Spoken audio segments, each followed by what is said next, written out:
Hello, hello, and welcome. My name is Austin Fitch, and I'm with Horizon Investments, joined today by our CIO, Scott Ladner. And we're here for a mid-quarter update, given the fact that so much has changed just over the last 8 weeks since we were together for our quarterly recap. Excited to have Scott here with me today. And Scott, as you know, we talked a lot about the war when we did the quarterly update. We talked a lot about oil and the impact that we've seen. But we're here today really to talk with folks. Oil may not be the most important thing in the market as we sit here today. Yeah, hey Austin, and look, no, we don't think it is. I mean, look, we've been having this line here for a little bit as that AI is more important than oil, and there's a couple of reasons for that. I mean, it is driving current GDP growth, through the capex expansion and through all the building that's going on, and all the hiring of construction workers and hiring in manufacturing and buying of commodities and all the things that goes into building these things either on the ground or if Elon has his way, we're going to be building them in space. But that is added to GDP either way you cut it up. And so, so it's impacting current GDP, it is impacting future GDP through productivity changes and through productivity growth that we think is going to come out of the AI revolution. That again, we are probably second inning on. Like everybody's still figuring out how to use this stuff. So, yeah, I mean, right now, we just think AI is far more important than oil, even though oil is going to still get a lot of the headlines. Yeah, that's what I was going to say. Oil is obviously getting a lot of the headlines. As you think about maybe why it's getting the headlines and why AI maybe isn't getting as much of the headline, like what's the thought process there? Well, look, I mean, like there's a political aspect to this. I mean, we are coming into midterms.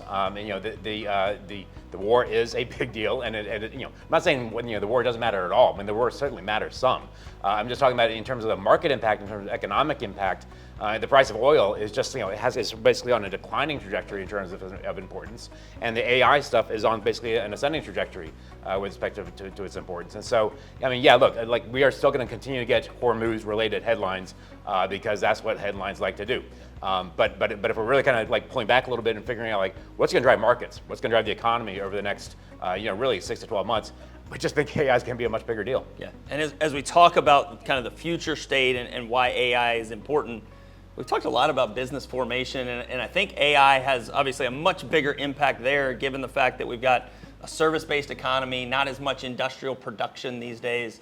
So maybe talk a little bit about that. Yeah, I mean, look, I think this is probably the least appreciated aspect for what's going on in AI and its impact on the employment market, on the labor market right now. Look, nobody's starting an oil company anytime soon. Anybody can really start an AI-related company or start a company using AI to really kind of do a lot of the heavy lifting with respect to like a marketing plan, with respect to like a go-to-market plan, with respect to finding the funding. I mean, look, AI can help with so many of the things that you would have otherwise had to like hire a staff for in order to kind of have like take an idea from a kernel into an actual business.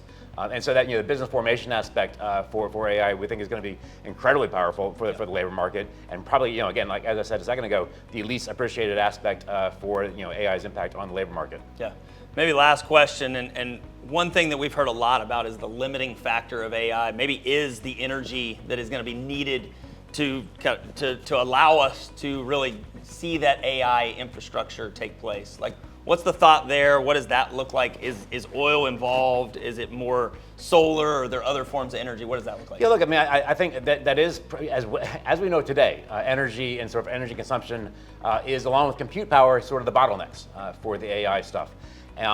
My guess is that we're going to use AI to figure out the solution to this problem too. Yeah. Look, I mean, we're just going to go in and like type in like, how do I solve the energy crisis using AI? And so it'll probably be part of the solution to that as well. And so yes, oil is like, in terms of like impacting the AI's kind of story, like oil and energy is kind of one of the bottlenecks. I just don't think that the history of innovation is going to teach us that over the longer term, this is going to get solved as well.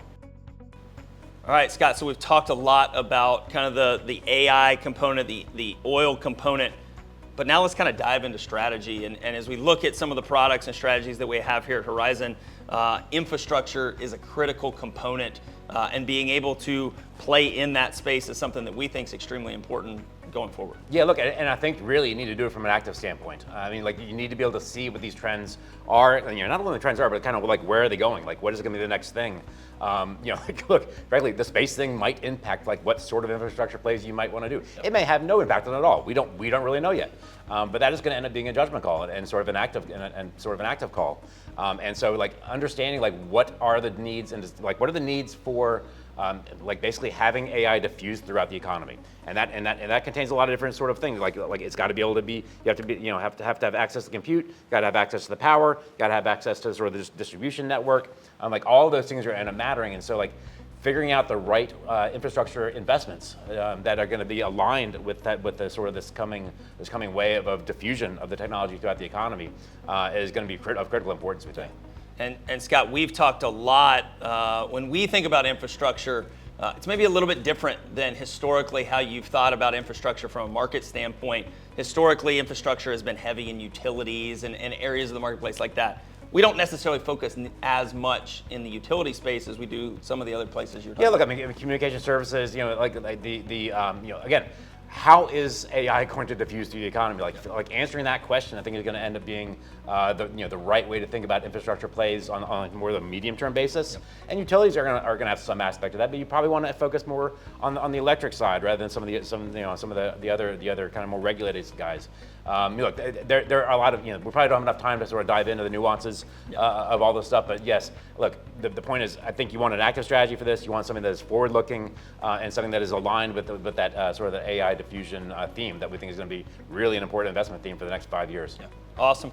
Good stuff. Really appreciate folks listening in. I think as you hear how we're thinking about kind of this AI component of the market, but also how that ties into the energy conversation. We'd love to continue that conversation. We'd love to talk to you more about some of the strategies that we have that maybe play on that, and really look forward to really continuing to unpack that as we go further into 2026. We'll be back together in less than a month as we get into that quarterly recap in July, so it would be excited to have those conversations then. But between now and then, don't hesitate to reach out. Would love to talk to you, would love to have conversations, and hope everybody has an awesome rest of this month.